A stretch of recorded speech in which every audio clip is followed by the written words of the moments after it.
नमस्कार, मैं रजनीश पचौरी आपका इस जीएस सरोवर के प्लेटफॉर्म पर स्वागत करता हूं और आशा करता हूं आप सभी स्वस्थ होंगे, मस्त होंगे।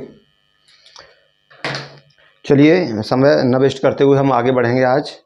और कल हम बात कर रहे थे, एक टॉपिक था हमारा, आपने देखा था मध्यकालीन भारत की जब बात चल रही है, इसमें हमने बात की थी। सबसे पहले आपने देखा अरबों का आक्रमण हुआ और उसके बाद में हमने बात की तुर्कों के आक्रमण की। तुर्की लोग आए और उनमें आपने देखा भारत में सबसे पहले तुर्की आक्रमणकारी जो था वो सुबुत्तगीन था।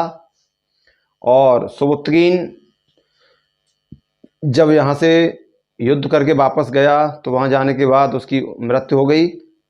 और मृत्यु के बाद में आपने देखा उसका बड़ा पुत्र महमूद गजनवी गद्दी पर बैठा, शासक बना 997 में। और उसने 1000 ईस्वी में भारत पर पहला आक्रमण किया और बारी बारी से उसने 1027 तक 17 बार आक्रमण किए। और अंतिम आक्रमण उसका 1027 में उसका अंतिम आक्रमण था। 1027 में मैंने आपको बताया था पिछली क्लास में। और ये किसके? जाटों के विरुद्ध था। किसके? जाटों के विरुद्ध, जाटों के खिलाफ उसने आक्रमण किया था। तो ये था। और कुछ आक्रमण उसके जो महत्वपूर्ण हैं, जिनका वर्णन मैं यहाँ पर कर रहा हूँ, और इसी से ज़्यादातर क्वेश्चन जो आते हैं उसके आक्रमण से। बस क्वेश्चन ये आता है कि सबसे आप देखेंगे सबसे ज़्यादा आक्रमण उसने महमूद गजनवी ने ही किए थे। महमूद गजनवी ने 17 बार भारत पर आक्रमण किया था। और उनमें से कुछ आक्रमण ऐसे हैं जिनका हमारे इतिहास में ज़्यादा महत्व है। महत्व का मतलब ये है उनका वर्णन ज़्यादा किया जाता है और ज़्यादा उनसे क्वेश्चन आते हैं। एक तो पहला आक्रमण, दूसरा और 16वां आक्रमण और 17वां आक्रमण उसका जो था। बाकी बीच के जो हैं उनका कोई ज़्यादा इतना रोल नहीं है, ना उनसे कोई क्वेश्चन पूछा जाता है। बस ये क्वेश्चन ज़रूर आता है कि भारत में 17 बार आक्रमण करने वाला आतताई कौन था या तुर्की आक्रमणकारी कौन था? तो महमूद गजनवी था। लोग कभी कभी इसमें कन्फ्यूजन में हो जाते हैं कि महमूद गजनवी ने 17 बार आक्रमण किया था या मोहम्मद गौरी ने किया था। इस बात में लोग कन्फ्यूजन में आ जाते हैं। तो महमूद गजनवी था जिसने भारत पर 17 बार आक्रमण किया था। तो इस प्रकार से, और आज हम बात करने जा रहे हैं महमूद गजनवी के आक्रमण के विषय में। तो देखेंगे महमूद गजनवी सुबुत्तगीन का पुत्र था और उसने आक्रमण किया पहला 1000 में, और 1000 ईस्वी में उसने आक्रमण किया था उत्तरी पश्चिमी सीमा पर किया था। वो सफल रहा था उसका आक्रमण।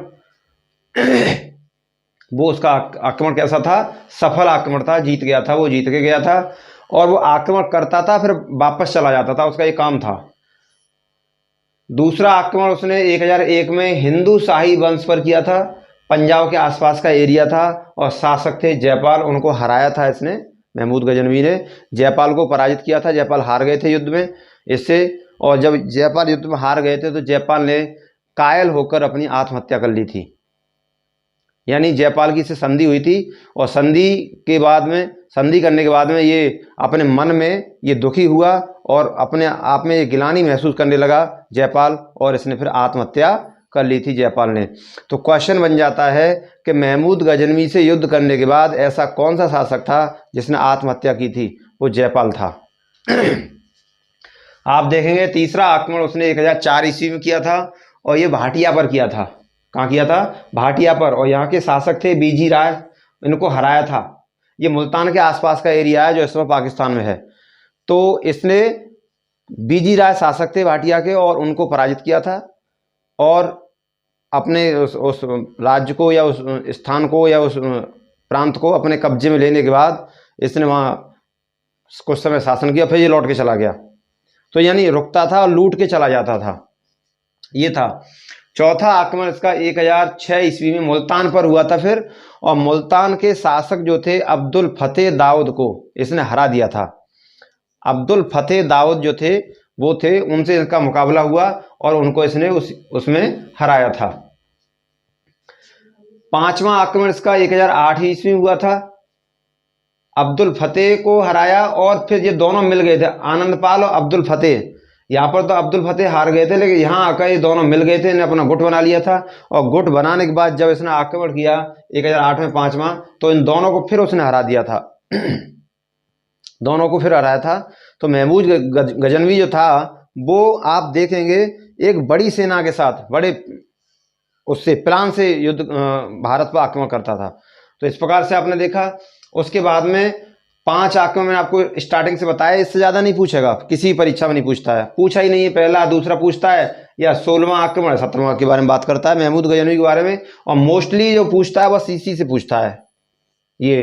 तो 16वां आक्रमण था ये 1025 में। सोमनाथ मंदिर को लूटा था इसने, गुजरात में है। और वहाँ के शासक उस समय थे भीम प्रथम। भीम प्रथम ये शासक थे, और इनके समय में इसने गुजरात में जो सोमनाथ का मंदिर है उस पर आक्रमण किया था और उसे लूटा। हिंदुओं को इसने 50,000 हिंदुओं का इसने कत्ल किया था, लगभग 50,000 हिंदुओं का इसने कत्ल किया था। और मतलब टोटल जब इसने भारत में आक्रमण किया तो इस प्रकार से इसने कत्लेआम मचाया था। भाई युद्ध होगा तो लड़ाइयाँ तो होंगी और कत्ल भी होंगे, मारे भी जाएंगे। तो इसकी सेना थी, बड़ी सेना थी। बताते हैं मंदिर जब जिसने मंदिर पर आक्रमण किया उसमें मंदिर में कई संख्याओं में लोग, हजारों की संख्या में लोग पूजा कर रहे थे। तो उन सब का कत्लेआम कर दिया था, इसने कत्ल मचा किया था उन सब का। तो बहुत बड़ा आतताई आप इसे कह सकते हैं, लुटेरा था, आतताई था एक तरीके से। सेवंत राय और जो थे तिलक, सेवंत राय और तिलक जो 2 हिंदू व्यक्ति थे, इन्होंने इसकी सहायता की थी युद्ध में, मतलब इस मंदिर को लूटने में। और 17वां आक्रमण उसका हुआ था 1027 में जाटों के खिलाफ। 17वां आक्रमण उसका जाटों के खिलाफ था, अंतिम आक्रमण था, और जाटों को इसने संभाल के धोया था। तो इस प्रकार से ये आपके आक्रमण हैं, और आप देखेंगे इन्हें इस प्रकार से इसने 17 आक्रमण किए थे। लेकिन मैंने आपको पहला, दूसरा, तीसरा, चौथा, 5वां, 16वां और 17वां आक्रमण बताया। और 1030 ईस्वी में महमूद गजनवी की मृत्यु हो गई थी। 1030 ईस्वी में ये दुनिया छोड़ के निकल लिया था। तो इस प्रकार से इसने आक्रमण किए थे। ज़्यादा इंपॉर्टेंट, ज़्यादा लिखाना 17 आक्रमण में आपको लिखाऊं तो उसमें कोई फ़ायदा नहीं है, क्योंकि बार बार नहीं, उनसे परीक्षा में नहीं आते क्वेश्चन। 16वां ज़्यादातर पूछा जाता है, सोमनाथ के मंदिर का वर्णन ज़्यादा पूछा जाता है, और या फिर पहला पूछा जाएगा और 17वां पूछा जाएगा, यही पूछे जाते हैं परीक्षाओं में। इससे 17 आक्रमण किए, काय को इतना पूछता है वो, तो ये किए थे। महमूद गजनवी के बारे में बस ये पूछा जाता है कि किसे इसे और क्या नाम दिए गए थे। तो आपने देखा जब इसने मथुरा में लूट मचाई थी और मंदिरों को तोड़ डाला था, और मंदिर इसने हर आक्रमण में इसने मंदिर पे ही ज़्यादा चोट पहुंचाई।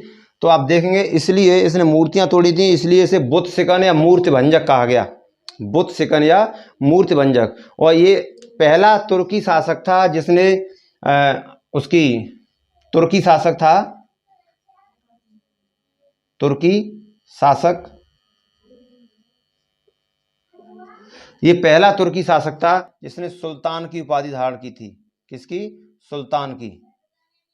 पहला तुर्की शासक था जिसने सुल्तान की उपाधि धारण की थी। तो इस प्रकार से आप देखेंगे महमूद गजनवी ने किस प्रकार से भारत पर आक्रमण किए और कोहराम मचा दिया था। तो ये था इसका महमूद गजनवी का परिचय हमने देखा, और देखा कि किस किस प्रकार से इसने आक्रमण किए।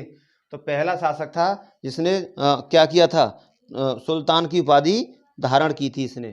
तो ये आपने देखा। चलिए, तो और इसके साथ जो आया था अलबरूनी, अलबरूनी को इसने खरीद लिया था और इसका अलबरूनी गुलाम बन गया था। अलबरूनी इसके साथ आया था, और इसका आप कह सकते हैं इसके साथ यहाँ हिंदुस्तान में भी आया था, हिंदुस्तान में अलबरूनी आया था। और आपने देखा जब अलबरूनी ने किताब लिखी थी, एक इसकी पुस्तक थी, कल मैंने आपको उसका नाम बताया था, किताब उल हिंद इसकी पुस्तक थी अलबरूनी की, और वो इसने अलबरूनी ने लिखी थी। और महमूद गजनवी जो था उसके आक्रमण का वर्णन इसने इसमें किया था, यानी यात्राओं का वर्णन किया था, सोमनाथ के मंदिर का भी इसने वर्णन किया था। इससे प्रभावित होकर इसने सोमनाथ मंदिर पर क्या किया था, आक्रमण किया था। किसने? महमूद गजनवी ने। तो हमने देखा महमूद गजनवी ने किस प्रकार से भारत में आक्रमण किया, और अल बरूनी इसके साथ आया। एक चीज़ और है यहाँ पर, अल बरूनी एक ऐसा मुसलमान था प्रथम जिसने पुराणों को पढ़ा था। किसको?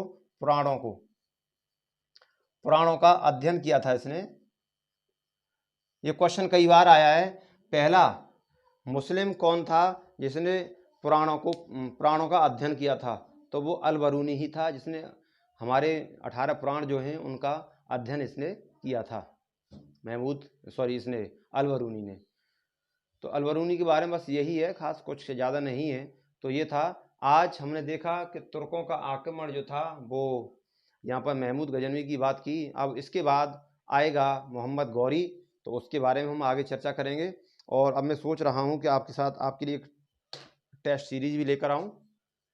तो टेस्ट सीरीज हम प्रारंभ करेंगे और देखेंगे कि हम कितना कुछ उसमें कर पाते हैं। चलिए, तो आज के लिए इतना काफ़ी है। आप वीडियो को लाइक करें, शेयर करें, सब्सक्राइब करें, आप वीडियो को देखें और नोट्स बनाएं। चलिए, आज के लिए इतना काफ़ी है। कल हम फिर अगले टॉपिक के साथ मुलाकात करते हैं। नमस्कार।